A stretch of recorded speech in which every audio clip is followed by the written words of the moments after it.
Hello, Magdalena here, Wolf of Coins.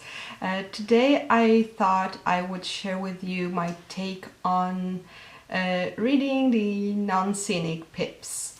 So, as I mentioned in some videos before, I read Tarot de Marseille in a special way, which is different to just any pip deck. And now disclaimer for those of you who are confused, because some people believe that just any deck that is not with scenic pips, that don't have people on the pip cards, that it's called the Marseille style deck, which is not true. So for example, I have here the China Tarot, and this is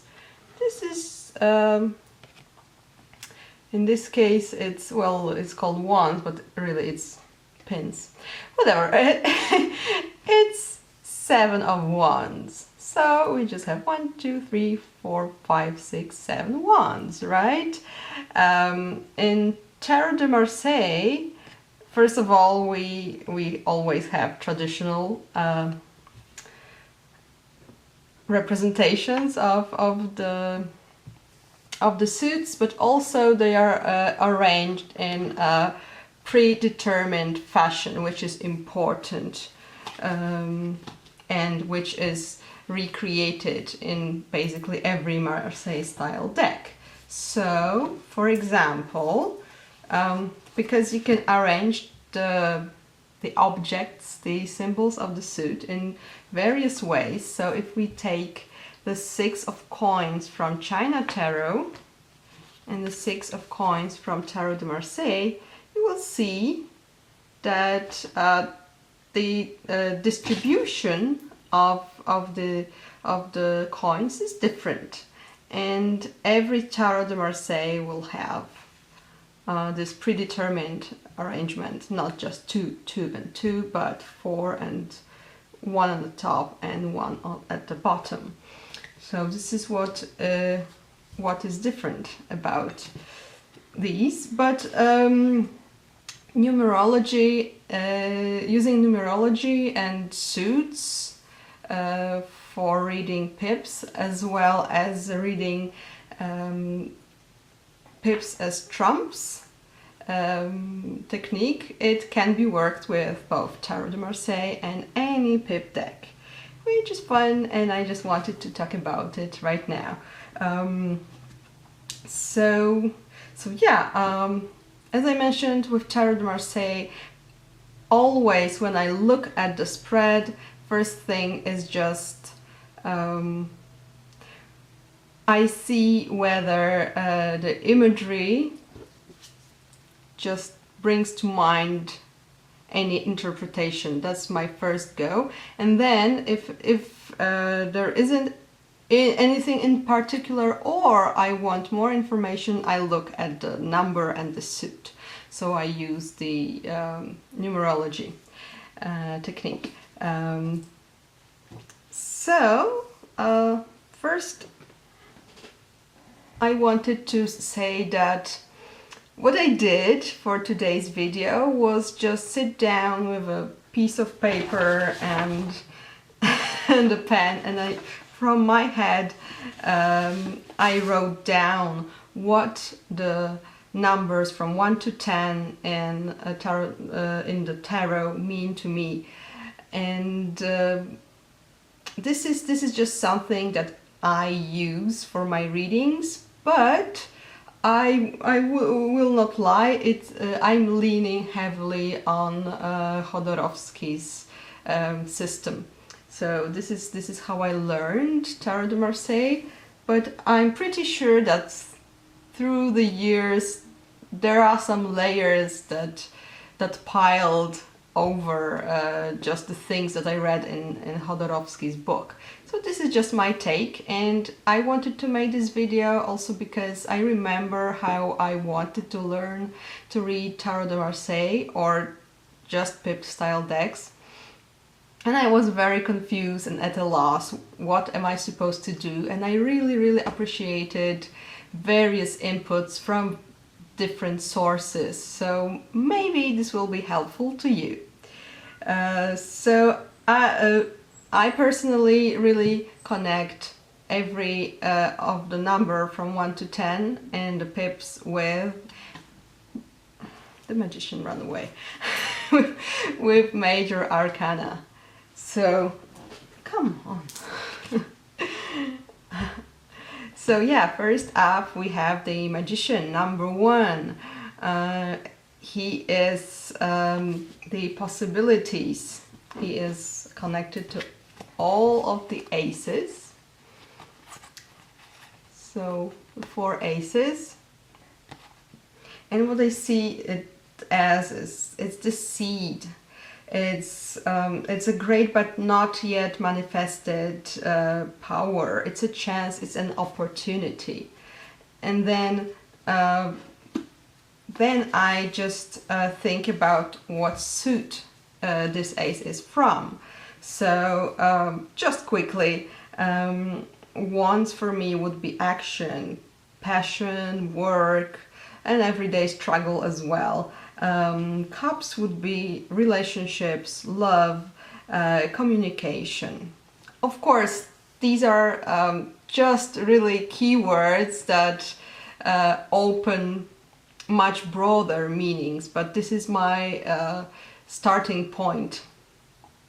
Swords would be thoughts, like the whole land of our thoughts, the world of our thoughts and mind, also hardships that we encounter. And coins, well, first of all, money and everything material in our life, so our possessions, also our bodies, things like that. So yeah, that's number 1. Then number 2, we get the papesse, or high priestess, is how she's called in the English spoken tradition. And yeah, the 2s are, as you can see, she is sitting here with a book, not doing much. And also the energy of number 2 is, for me at least, it means the moment of hesitation, maybe meditation. We are preparing for action, right? We're a bit stable right now because we have like 2 legs, okay? So we're not like on one, but we're on 2 legs, so we have the support, and we are just taking our time to incubate our plans. So that's number 2 for me. Then number 3 is the Empress, and 3s are basically seen as a creative number, as an active number. I see it as a creative outburst, some enthusiastic action. However, it's still an early stage. Is she clear on that? Okay. So yeah, as I was thinking about how I connected to this card, and well, of course, the possibility of the Empress bearing children is the thing that comes to mind, but not necessarily, because this lady here is not with a baby or not seemingly pregnant. But I thought that, you know, when the Empress would marry the Emperor or the future Emperor, she was a new addition to the imperial family. She would be the fresh blood. Those new, yeah, she could bring new ideas, new enthusiasm, and also this hope for continuity of of the royal or imperial family. So yeah, that's how I see threes. Then fours are the emperor. For the stable number, you will always hear that fours are stability. Well, yes, they are. Imagine the four-legged table, and this is what comes to mind when you see a four. It's not only, I would say, it's also that we've already gained something. So it's like a base on which in the future we could build. So these are fours for you. And then the five. So the fives are, it's a number that gets various different meanings among people who use numerology to read.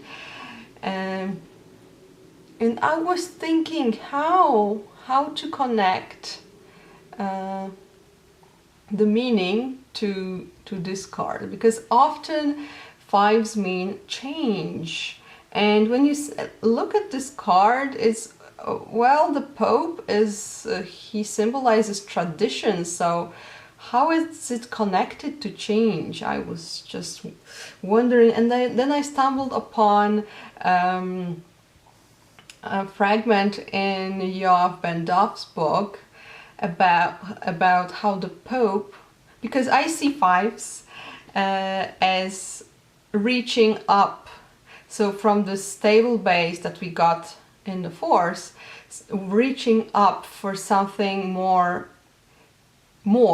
like divinity. He's pointing up there. There's more than just material world. So in Yoav Ben Doff's book, there was this fragment about how the Pope can be symbolized by a pyramid that has a square for the base, and then the tip is the fifth point. And I thought, wow, this is brilliant. And that's exactly it.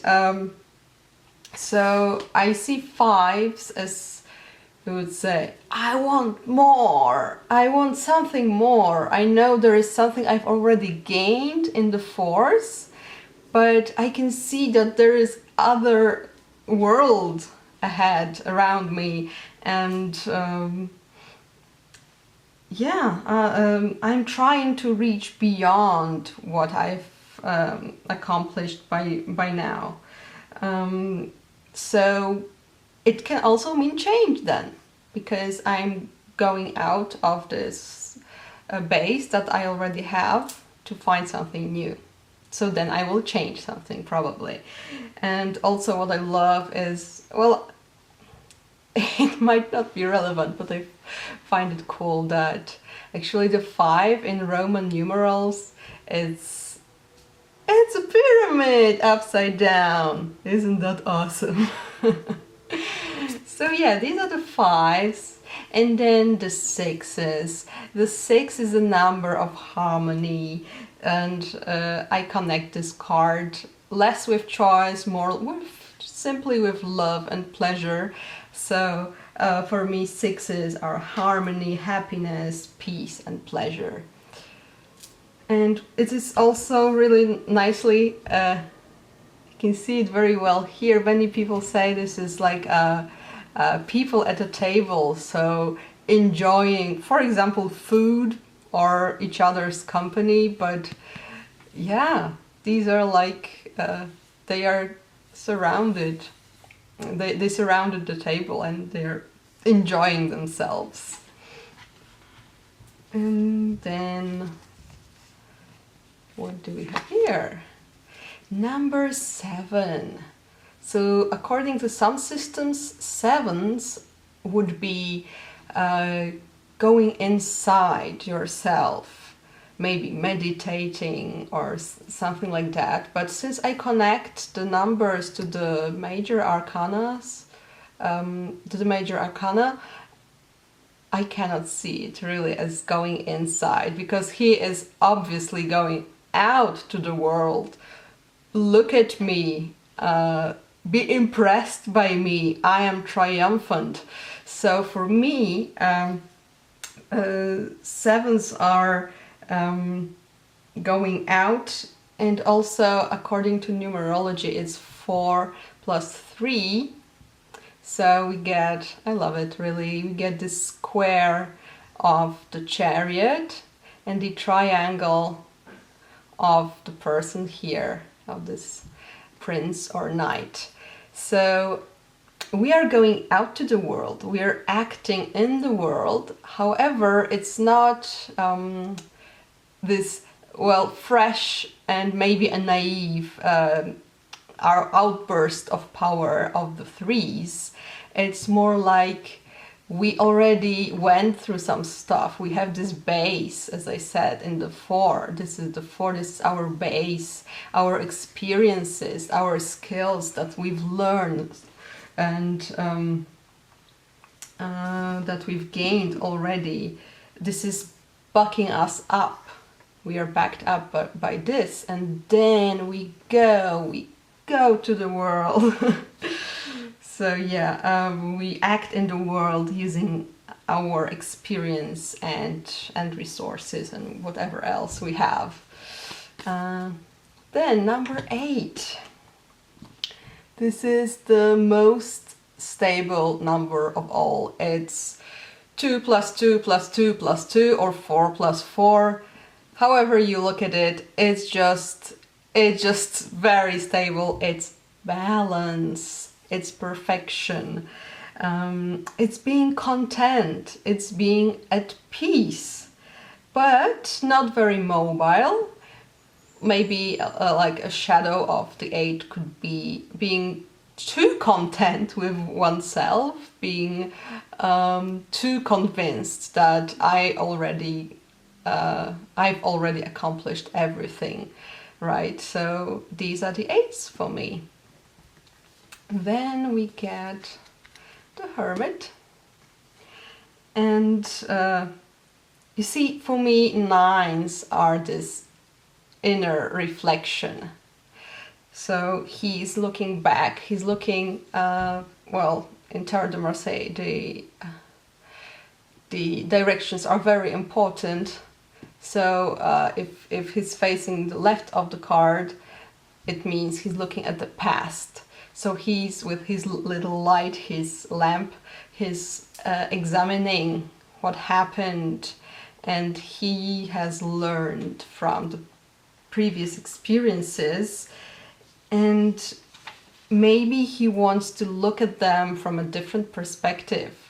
He knows stuff, so he might even be disappointed or disillusioned. Yeah, this is like trying to look at things in a new way for me. And lastly, we get the Wheel of Fortune, number 10.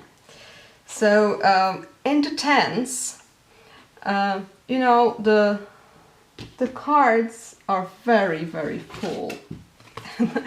There's almost no space left for more, right? Oh, this is the 9, sorry. But these are the 2 10s. So yeah, the card is very full. And here's the Tarot de Marseille 10 of Cups. So this cup is really just squeezed in because and put on the side, because otherwise it wouldn't fit here. I really love this card. It's amazing, and it really shows what how I see the 10s. So for me, in the 10, things have reached the maximum point, and soon everything will just overflow.